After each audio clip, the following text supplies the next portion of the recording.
Ayan mga guys, dito na po tayo sa Mini Boracay ng Cavite. Ayan po, dito po yan matatagpuan sa Marine Base Ternate.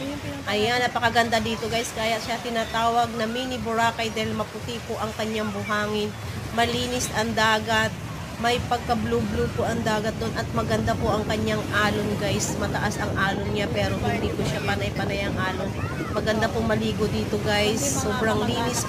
Sobrang linis po ng dagat dito guys. Wala po akong masabi. Yun nga lang ang problema po dito ay tubig guys. Dahil mahina po ang tubig pagdating po ng tanghali. Ayan, pero pag the best po ang view guys, pampapawala na stress, may overlooking pa dyan guys. Ayan, dito muna ako kayo igagala sa beach ng Marine Base. Ayan, napakaganda po dyan guys. Murang-mura lang po.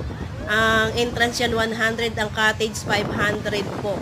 Ayan, sa mga gustong pumunta, dito na po kayo sa